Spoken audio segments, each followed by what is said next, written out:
우리는 지난 주간에 흑백 갈등으로 끔찍한 사고가 미국에서도 일어난 것을 우리가 기억합니다.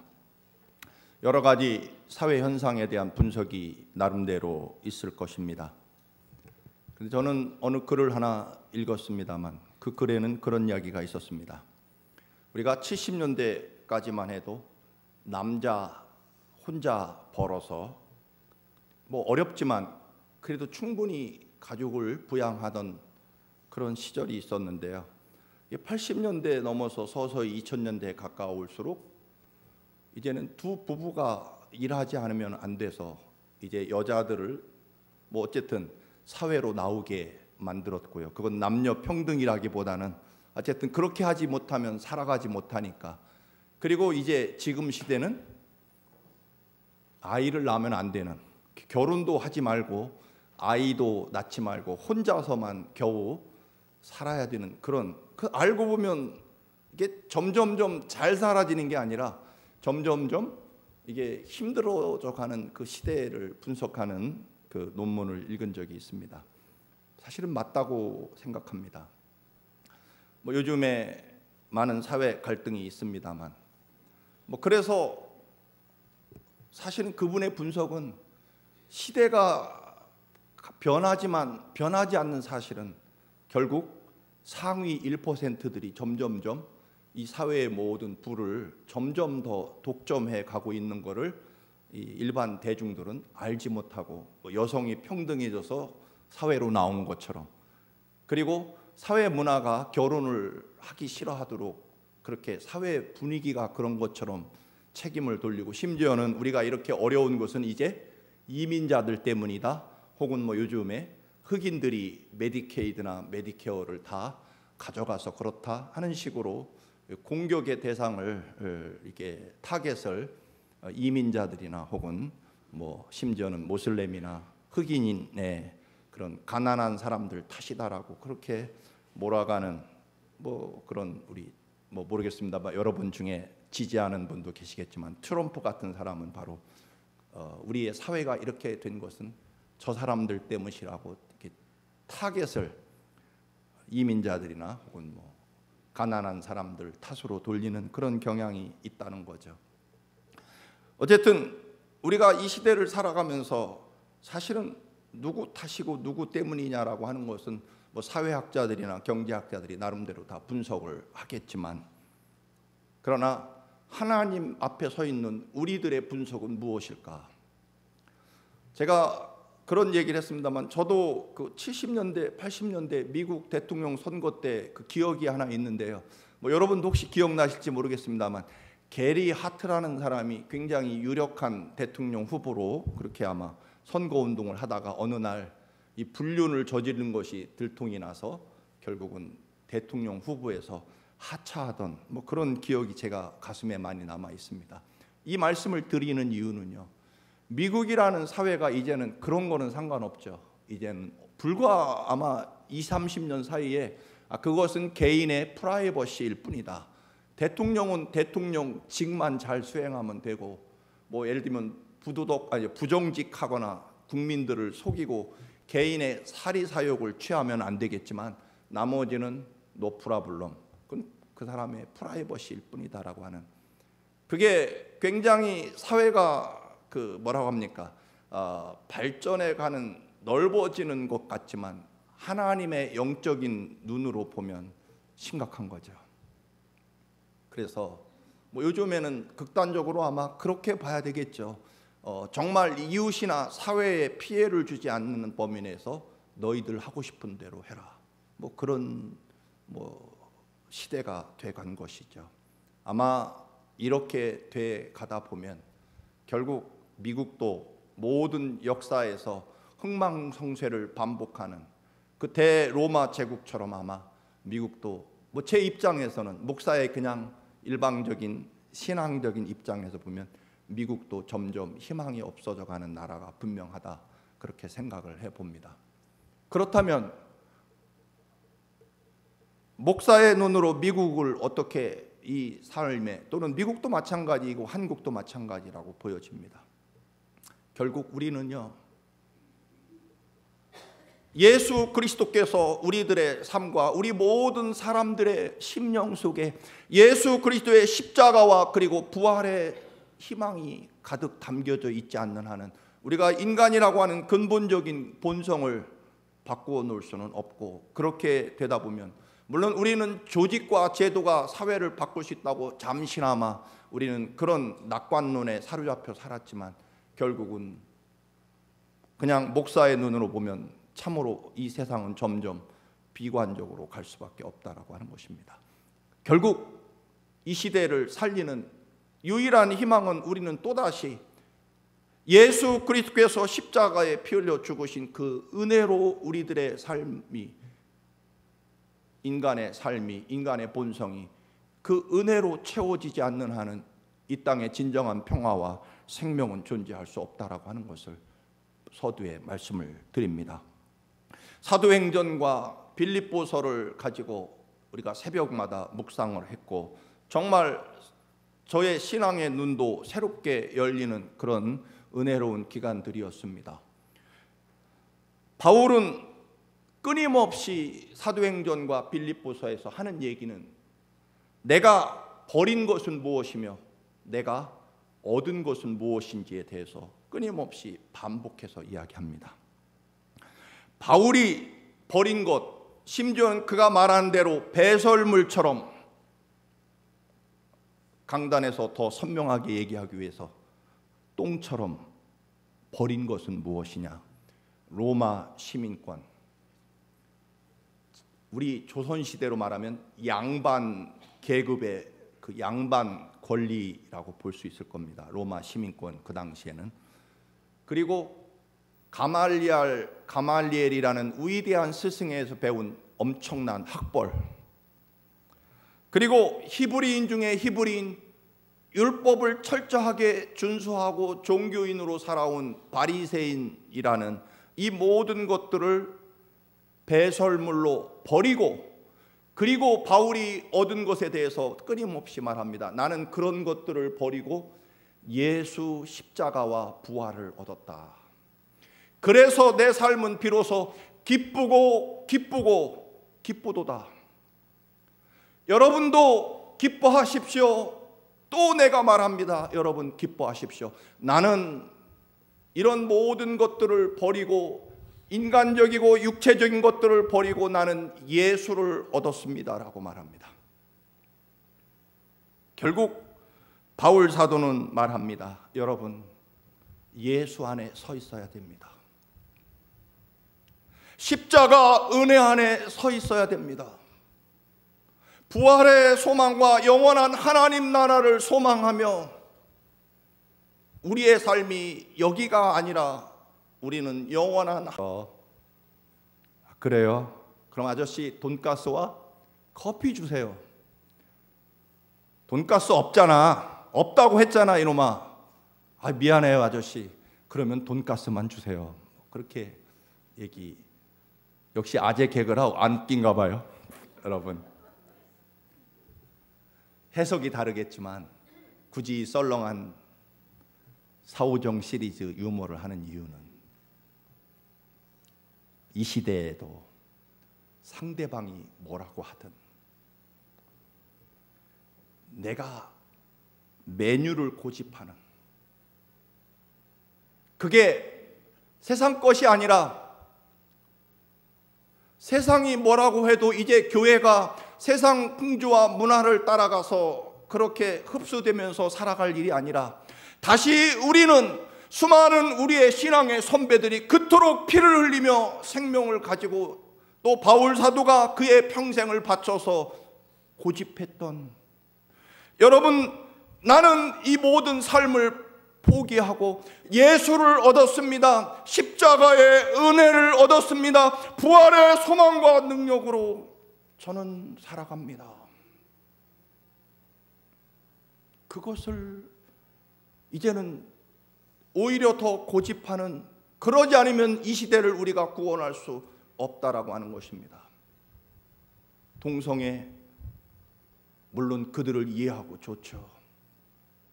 그러나 이제는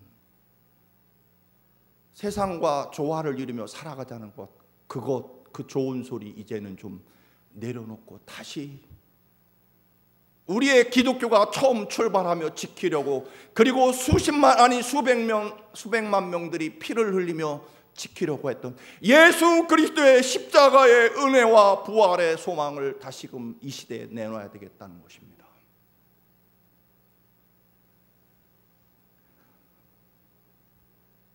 돈가스와 우유 주세요. 돈가스 없어. 그러면 돈가스와 커피 주세요. 돈가스 없다고 했잖아. 죄송해요. 돈가스만 주세요.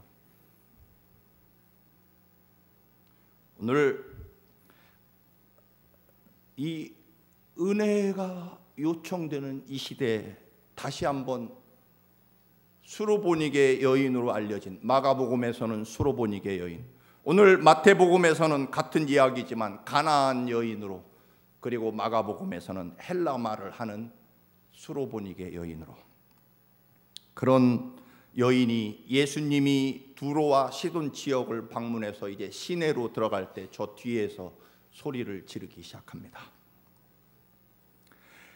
주님, 다윗의 자손이여 나를 불쌍히 여겨 주옵소서. 내 딸이 흉악한 귀신에 들렸나이다 라고 저 뒤에서 소리를 지릅니다. 예수님이 아예 못 들은 척 외면합니다. 은혜 없어, 그런 뜻이죠. 그러자 그 여인이 예수님이 못 들은 줄 알고 더 큰 소리로 뒤에서 다시 한번 외칩니다. 예수님, 저를 불쌍히 여기시고 은혜 주시옵소서라고 소리를 지릅니다. 예수님은 여전히 은혜 없다니까 라고 하십니다. 그러자 옆에 있던 제자들이 민망하고 불쌍하고, 안 됐어서 선생님, 저 여인이 저렇게 소리를 지르는데 좀 어떻게 해서 보내시죠. 나는 이방 사람들에게 은혜를 베풀 수 없다. 그 여인이 이 소리를 들었겠죠. 우리는 종종 이 사람하고 얘기하지만 듣기는 저 사람 들으라고 얘기할 때가 종종 있죠. 사실 바람직한 건 아닙니다. 본인한테 직접 얘기해야지. 이렇게 얘기하면서 저 사람 들으라고 하는 것은 사실은 얘기가 다른 곳으로 갔습니다. 바람직하지는 않습니다. 어쨌든 예수님은 제자들에게 얘기하시지만 뒤에 있는 가나안 여인 들으라고, 나는 유대인들 외에는 은혜를 베풀 수 없다. 은혜 없다니까, 그런 얘기죠. 아까 사오종 시리즈의 비유를 한다면. 그러자 이 여인이 이번에는 예수님 앞으로 뛰어나와서 예수님 면전에서 엎드려 절을 하며 은혜 주세요라고 소리를 지릅니다. 직접 면전에서.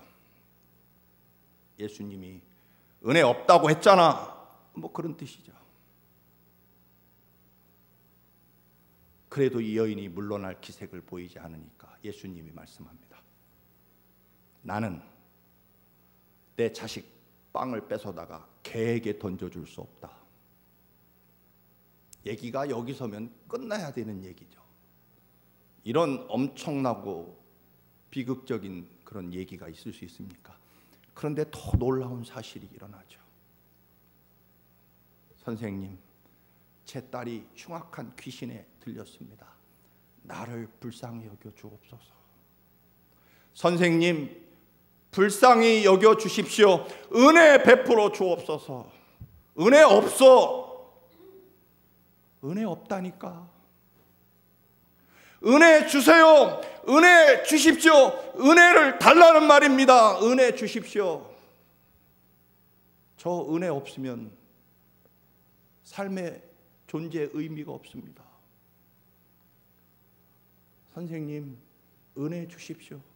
뒤에서 소리 질러서 안 되니까 아예 앞으로 뛰어나와 예수님이 못 들은 척 하시니까 그러면 좋습니다. 선생님 앞으로 면전으로 달려가서 선생님 얼굴 보고 똑바로 얘기하겠습니다. 은혜 주십시오. 못 준다니까. 은혜 주세요. 나는 개 같은 사람에게 은혜를 줄 수는 없다. 놀라운 일이 일어나죠, 여러분. 선생님, 맞습니다. 저 선생님 보시기에 개 같은 사람 맞습니다. 그런데요, 좋습니다. 개에게 떨어지는 부스러기 은혜라도 저는 받아야 되겠습니다. 은혜 못 주시면요, 부스러기 은혜라도 주십시오. 은혜 없어, 은혜 줄 거 없어, 은혜 못 줘. 좋습니다. 부스러기라도 주십시오. 절대로 못 물러납니다. 그런 이야기죠. 마가복음에 헬라 말을 하는 수로보니게 여인이라 뭐 이런저런 논란이 많습니다만은 분명한 것은요, 사도 바울도 체포당했을 때 멸시를 당하다가 나 헬라 말 할 줄 안다라고 하는 아그리빠 왕에게 이야기하자, 베두스 총독에게 이야기하자. 너 헬라 말 할 줄 아냐? 아마 그 당시에 세계를 지배하는 건 로마였지만 상류 계층의 고급 언어는 헬라 말이었습니다.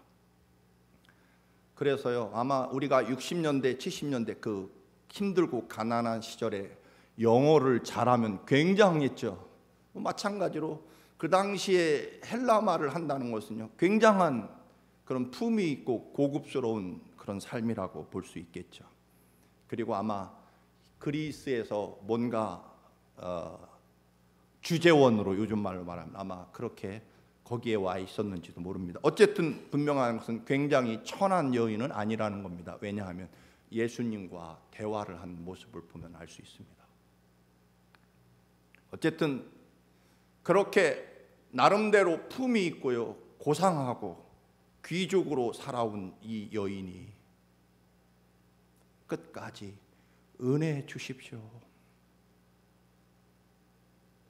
못 들으신 것 같으니까 그러면 앞으로 나와서, 그것도 안 되니까 절을 하며 엎드려서 개와 같은 사람에게 어떻게 은혜를 주겠느냐.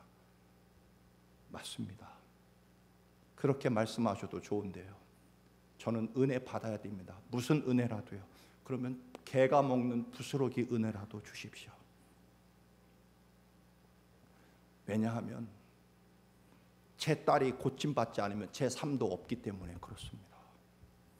비록 흉악한 귀신에 들린 것은 제 딸이지만 저를 불쌍히 여겨달라는 겁니다.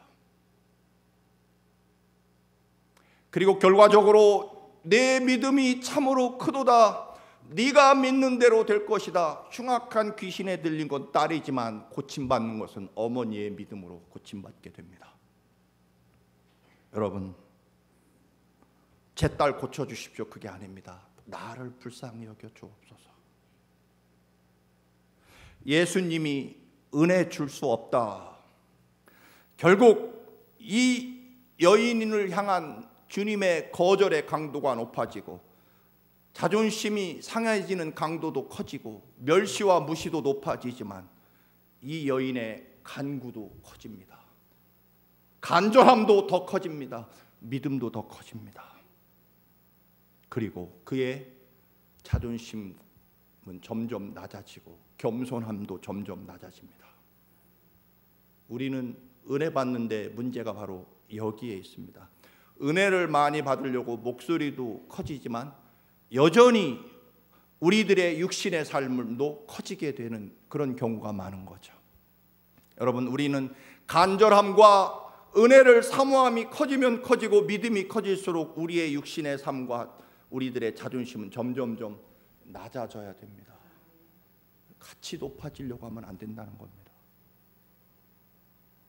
오늘 예수님의 반대와 멸시와 조롱은 점점 커지지만 이 여인의 간구와 믿음도 더 커진다는 것입니다. 이제 담장을 넘어가자라고 하는 표를 가지고 이제 6개월, 6월이 지났고 7월을 시작했습니다.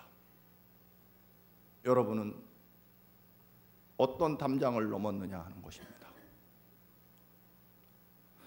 여러분, 악한 사람에게 모욕을 당하는 건 참을 수 있죠. 왜?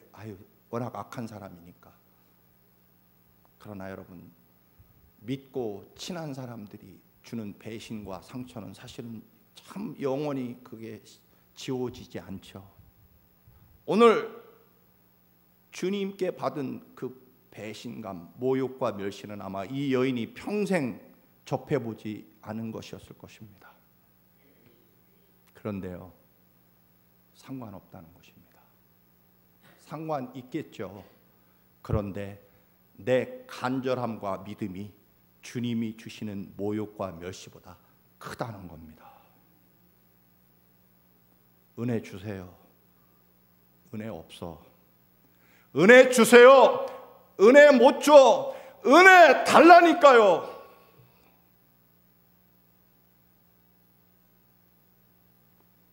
그렇게 너처럼 개와 같은 존재에게 내가 어떻게 은혜를 줄 수 있겠느냐? 상관없습니다.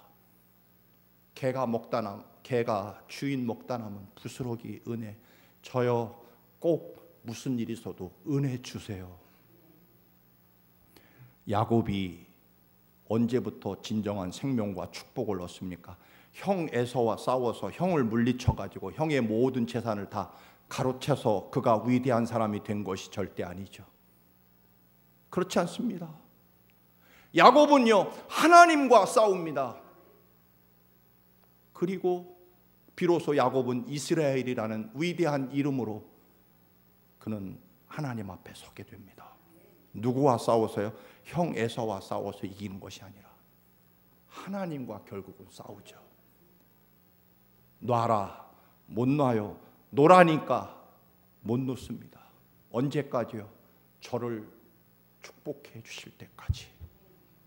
하나님과 겨루어 싸워 이기고, 여러분, 세상과 사람과 싸우는 게 아니라 우리 안에 일어나는 수많은 문제와 감정과 내가 가지고 있는 믿음과 싸워서 내 믿음이 이겨야 되고 하나님의 은혜가 내 삶을 주관해야 된다는 것입니다. 에서와 싸워서 이긴 게 아니라 하나님과 싸워서 이겼고, 내 안에 있는 믿음이 내 감정과 내 삶의 모든 것과 싸워서 내 믿음이 이긴 거죠. 결국 내 감정과 내 믿음의 싸움에서 믿음이 이겨야 되는 거고요. 심지어는 오늘 예수님 혹은 하나님 앞에서 은혜 받기로 하나님과 싸워야 된다는 것입니다. 우리는 끊임없이 수많은 시간들을 교인과 싸우고 때로는 목사와 싸우는데 시간을 보냅니다. 그렇지 않습니까? 여러분, 은혜 주세요. 못 줘. 달라니까요. 못 준다고. 은혜 내놓으세요. 은혜 주세요, 주님. 달라니까요. 여리고 사람과 싸워서 승리하는 게 아니지 않습니까? 여리고성 사람하고 싸워서 여리고성을 무너뜨린 게 아니라 하루에 한 바퀴씩 7바퀴 6일 동안 돌고 마지막 날 7바퀴를 돌아서 여리고성이 무너집니다. 여리고성과 싸워서 무너뜨린 게 아니고요. 결국 이스라엘 백성들은요, 이거 돈다고 과연 여리고성이 무너질까 하는 자신들의 의심과 싸우는 거였지, 여리고성 사람들과 싸운 것이 아니었다. 세상이 약합니까? 그래서 우리가 이렇게 산다고 생각하십니까? 아닙니다. 십자가의 보혈의 은총과 부활의 소망과 능력이 우리에게 없기 때문입니다. 여러분, 오늘 여인이 어디 출신이라고요? 가나안 출신입니다. 근데 이 여인이 왜 끝까지 안 물러난지 아십니까? 가나안 출신이라 그렇대요. 가나안, 거꾸로 하면 어떻게 됩니까? 안 나가겠다는 겁니다. 웃자는 얘기겠지만, 여러분, 주님의 은혜 안에서 절대 못 나갑니다. 하나님의 거룩한 보혈의 피로 세우신 하나님의 교회에서 절대 안 나갑니다. 못 나갑니다. 은혜 주십시오. 그러면 끝나는 거죠. 어렵고 복잡할 거 없습니다. 은혜 주십시오, 주님. 은혜 달라고요. 은혜 달라고요, 주님. 안 주면 못 물러갑니다. 내 믿음이 참 크도다. 네가 내 소원대로 될 것이다. 그리고 성경은 말합니다. 어떻게 해요? 그때로부터 딸이 낳았다. 언제부터요? 그때로부터. 여인의 간구가 주님의 은혜를 소유하고 획득했을 그때부터, 우리 지난주에 말씀을 드렸습니다만, 여호사밧이 언제 하늘문이 열립니까? 온 백성들과 함께 성전에 모여 성전문을 열고 들어오는 순간 하늘문이 열리고 하나님의 약속의 말씀을 펼치고 백성들과 함께 하나님을 찬양한 그때부터 하늘의 군대가 움직이기 시작했다고 우리 지난주에 들었습니다. 언제부터요? 찬송하고 감사하기 시작한 그때부터. 아브라함이 언제부터 축복을 받습니까? 아들 이삭을 번제로 드릴 때 하나님이 뭐라고 말씀하십니까? 아브라함아, 이제야 네가 나를 사랑하는 줄 알겠다. 언제부터요? 이삭을 번제로 드릴 그때부터, 이제서야, 지금부터. 사랑하는 성도 여러분, 내 믿음이 크도다. 문제는 딸이지만 결국 어머니의 은혜와 믿음입니다. 세상이 문제고 돈도 문제겠지만 여러분 속에 은혜가 있으시기를 축원합니다. 은혜 받으십시오.